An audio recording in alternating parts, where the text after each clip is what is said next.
vous le dis, tous autant que nous sommes, nous ne voyons pas les choses telles qu'elles sont. Car ce n'est pas les choses que nous voyons, mais ce sont les étiquettes que nous posons dessus.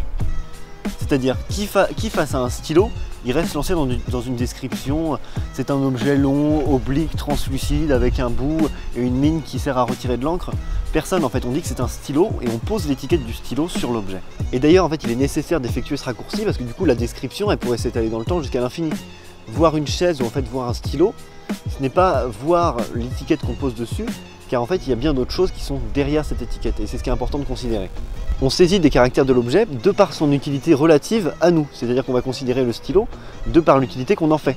On ne va pas essayer de le citer, par exemple, du coup, toutes les caractéristiques que je vous ai dit parce qu'elles ne sont pas utiles. On dit que c'est un stylo parce qu'il fonctionne, selon nous, comme un stylo. C'est la même chose pour une chaise, ou pour un tabouret, un chat, toutes ces choses-là. On les définit par rapport à l'utilisation qu'on en fait, et pas par rapport à toutes les caractéristiques qui sont accidentelles au sein d'eux-mêmes. Regardez autour de vous et choisissez un mur. Il peut sembler totalement banal, mais faites attention. Il a peut-être des fissures, il est peut-être un peu plus rugueux qu'un autre mur, il est sûrement très différent de n'importe quel autre mur. Et justement, quand on voit un mur, on pose directement l'étiquette du coup du mot mur sur celui-ci et on ne s'intéresse pas à toutes ces caractéristiques accidentelles qui ne relèvent pas de l'utilité. C'est-à-dire nous, on pose l'étiquette de façon à se rappeler qu'il ne faut pas foncer dedans, que c'est un mur qui permet de bloquer le vent, bref. Cette définition est relative à l'utilité qu'on fait du mur, mais pas relative à l'essence même de tout ce qui constitue le mur qu'on considère. Et en fait, ce que je vois, ce que je ressens, ce que j'entends, c'est une réalité sclérosée par une perception simplifiée, qui simplifie justement tout ce que je ressens. Avec l'exemple du mur précédemment, par exemple, la perception elle simplifie parce qu'il faut absolument condenser toutes les informations du mur pour les rapporter à un caractère et les réduire à un caractère brut, justement le fait que ça soit un mur. Et en fait, cette conceptualisation des objets, elle se fait à travers des mots. C'est ce que dit Bergson. Justement, quand je vois un mur, le concept justement est celui de mur, qui ne recouvre pas la totalité de sa réalité. Et c'est valable pour toutes les choses de la vie, c'est-à-dire que pour le fait de ressentir des émotions ou le fait de voir des choses, à chaque fois, on réduit par rapport à un mot qui permet de conceptualiser. Et en fait, d'un côté, les mots sont un avantage parce qu'ils permettent de faciliter notre appréhension du monde, mais de l'autre côté, ils réduisent, ils enferment, ils limitent justement de cette appréhension. On ne peut penser plus qu'à travers des mots, c'est-à-dire qu'au niveau du mur, on ne peut le définir qu'en disant que c'est un mur. C'est la façon la plus simple, la plus utile, qui nous permet de faire fonctionner notre appréhension du monde.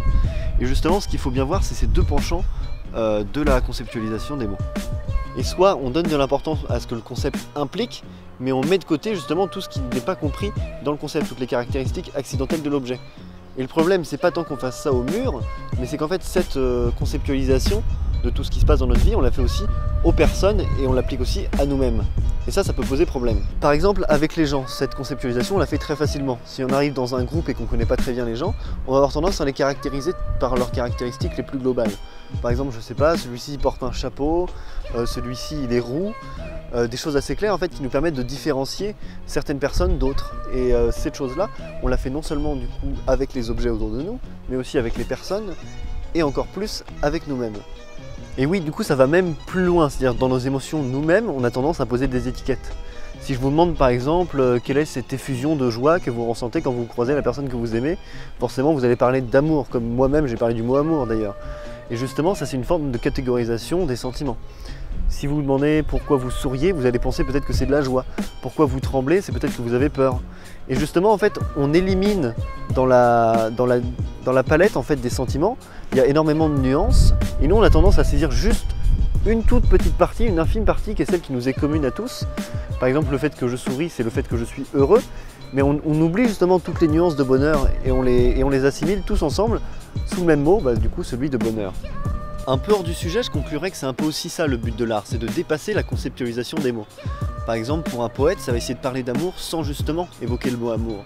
Pour un musicien, de faire jaillir des sensations de joie, de bonheur, d'allégresse, sans évoquer le mot de joie, de bonheur ou d'allégresse. Pour un sculpteur, ça pourrait être d'essayer justement de représenter la beauté, sans justement parler de la beauté en l'évoquant avec des mots. Et en fait, l'art, c'est un langage qui ne se limite ni aux mots, ni au concept. Et c'est ça qui est vraiment intéressant. En quelque sorte, définir, c'est rater vraiment la chose. Parce que ce qui est vraiment la chose, c'est ce qui la rend différente.